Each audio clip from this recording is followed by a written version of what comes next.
is time becoming a thing when you make films, obviously, or because attention span these days is as good as a tortoise. Like you see it and you're just like, okay, yeah, because you're seeing 1 minute content, and it's not that that's bad, that's great. Like you don't realize you've been on it for 3 hours, and sometimes you're not interested in watching shows because attention span has probably become lesser. So how do you not make that lesser and keep your focus like a little higher than because I think this is the start. Eventually it's even going to get smaller, like 15-second things. May people are just swiping, they're not even retaining you for 15 seconds, let alone a 2.5 hour film. Like, you know what I'm going to say. So how do you not sway away in this and keep your focus and attention span alive? How do you do that? Um, no, it's a very important question actually. But I think this is more a director's question than an actor's question, because it's the writers and directors who are actually struggling with this. And you are right, you're absolutely right. The way we are consuming content has changed completely. And it's scary as a storyteller that how fast am I supposed to move now? Correct. Because people don't have that kind of patience Mm. anymore. But I feel, so I don't think too much about this because channels are already thinking about this. They're always reminding us about this. But I think eventually you just have to be honest and find the truth in your story and be a little cognizant of the times.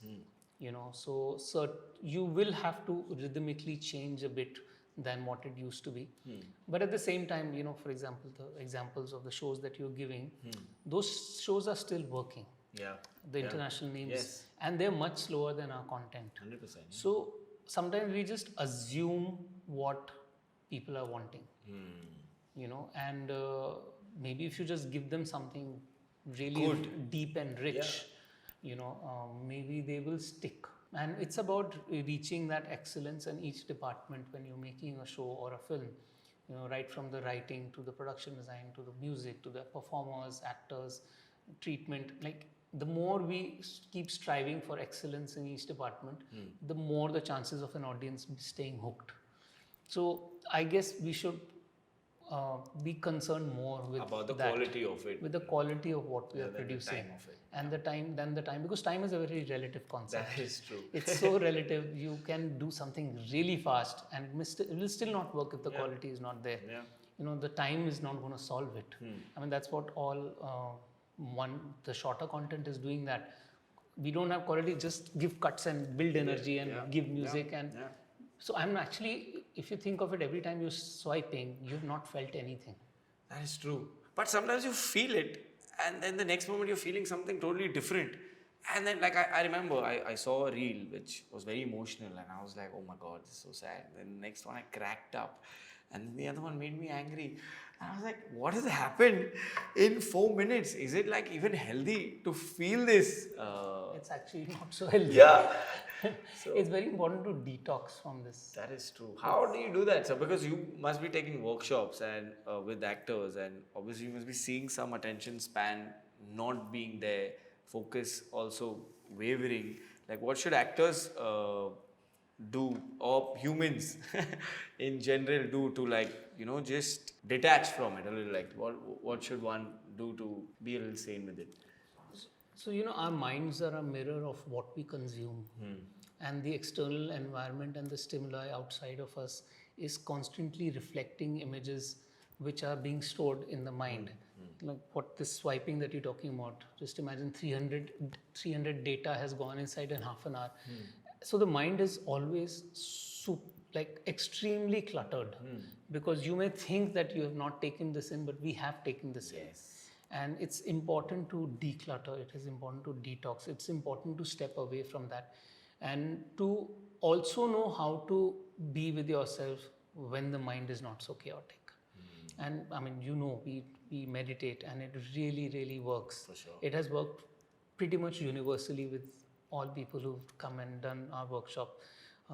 For some people, it has worked lifelong for some smaller time, but it's also about how much we are willing to practice and continue.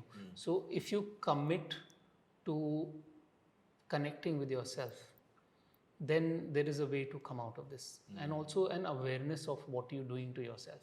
Because right now there's not even the awareness of what we do to ourselves. Correct. Every time we take in so much data, Yeah. and that data going in is not healthy. Yeah, exactly. And I realized it that day was the day when I was like, dude, this is not, you're not supposed to feel this fast, this thing. You're probably in a scene, great, but you've prepped for it. I'm just feeling it normally. So yeah, I get it. And I think I had a question about this only. I think it's answered in this, which says that uh, I sometimes get very there's a content saturation, or like even when somebody recommends me watch this great series, I'm like, I don't have the bandwidth to watch it. I don't know what I'm doing, but I'm probably not doing anything, but I still don't feel like watching it. Everyone's like, it's great, you should watch it, but it's not happening. So maybe this is the answer. Like, you don't know how much you're consuming, and it's so much in your head that you don't have space for anything else. Absolutely. And once we know how to connect with the self, once we know what it feels like, the self tells you when to not do some things. Correct. That's so true. And that voice is inside all of us.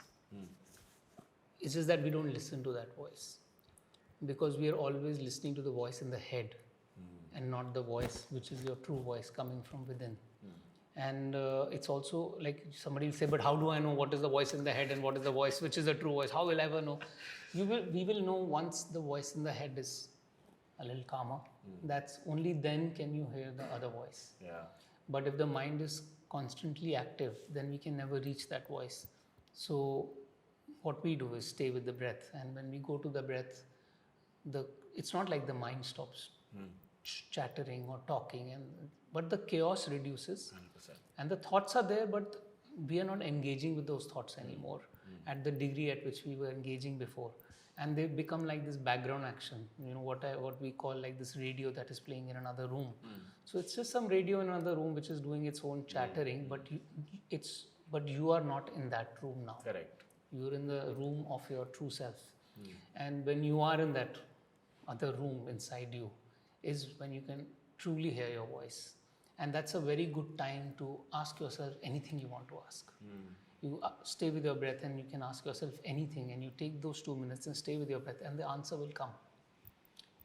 And again, the mind can come in the way, and it can throw doubts, but that's the mind. That's not your true voice. Correct. So it takes some practice to segregate what the mind is trying to do to us at all times, which you know because you've done this. Yes.